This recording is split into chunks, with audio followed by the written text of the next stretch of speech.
الحمدللہ رب العالمین والصلاة والسلام علی سید الانبیاء والمرسلین اما بعد فاعوذ باللہ من الشیطان الرجیم بسم اللہ الرحمن الرحیم صلی اللہ علی النبی امی والہ صلی اللہ علیہ وسلم صلاۃ و سلام علیک یا سیدی یا رسول اللہ۔ ناظرین، میں ہوں علامہ سیف اللہ تارکی اور آپ دیکھ رہے ہیں چینل ماہر روحانیات۔ یہ چینل، اس میں ہر وظیفہ مستند ہوتا ہے اور ہم ایسے وظائف نہیں دیتے جس کی تصدیق نہ ہوئی ہو، تو آپ اس چینل کو ضرور سبسکرائب کیجیے گا اور بیل کے آئیکن پہ ضرور کلک کیجیے گا۔ آج ہم آپ کو ایسا وظیفہ آپ کے لیے لے کر آئے ہیں کہ یہ وظیفہ تمام بیماریوں کے لیے ہے کہ جو یہ عمل کرے گا تو انشاءاللہ عز و جل اس کی تمام بیماریاں دور ہو جائیں گی۔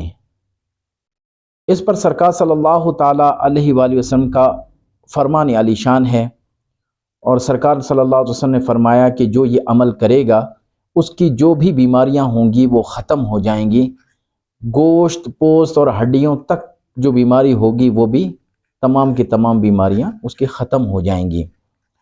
آپ نے یہ ویڈیو آخر تک دیکھنی ہے اور اسکپ نہ کیجیے گا۔ اسکپ کرنے سے یہ ہے کہ آپ صحیح معنوں میں سمجھ نہیں سکتے، تو اسی لیے جو ہے اس ویڈیو کو پورا کا پورا سنیں اور اچھی طرح سنیں کہ اس میں جو ہے آپ کے لیے بہت زیادہ فائدہ ہے کہ سرکار صلی اللہ علیہ وسلم کا فرمان عالی شان ہے۔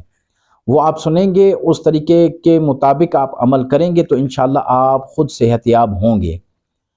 اس میں یہ ہے کہ سرکار صلی اللہ علیہ وسلم نے فرمایا کہ جو بارش کا پانی ہے اس پانی کے اوپر 70 مرتبہ سورہ فاتحہ، 70 مرتبہ سورہ اخلاص اور 70 مرتبہ معوذتین پڑھنی ہے، یعنی سورہ فلق اور سورہ ناس۔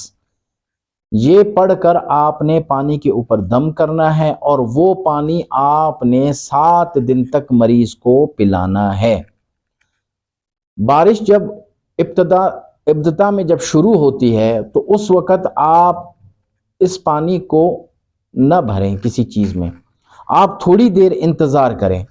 اس کے بعد جو بارش کا پانی آپ لے لیں گے تو اس کے اوپر یہ دعائیں، یہ آپ نے سورہ فاتحہ، سورہ اخلاص اور معوذتین پڑھنی ہے۔ جو شخص خود نہیں پڑھ سکتا تو وہ کسی اور سے بھی پڑھا کر مریض کو دے سکتا ہے۔ اگر کہ بارش کا پانی کم ہے تو اس کو 7 حصوں میں تقسیم کر دیں۔ جس طرح دوائی انسان پیتا ہے ایک ایک چمچ کر کے، تو اسی طرح آپ اس کو 7 دن تک استعمال کر سکتے ہیں۔ انشاءاللہ عز و جل ہماری دعا ہے کہ رب عز و جل جو شخص بھی اس عمل کو کرے گا تو رب عز و جل اسے صحت کاملہ عطا فرمائے گا۔ رب عز و جل سے دعا ہے کہ جو ہم نے وظیفہ بتایا اس پر جو ہے عمل کرنے کی توفیق عطا فرمائے۔ وما علینا الا البلاغ المبین۔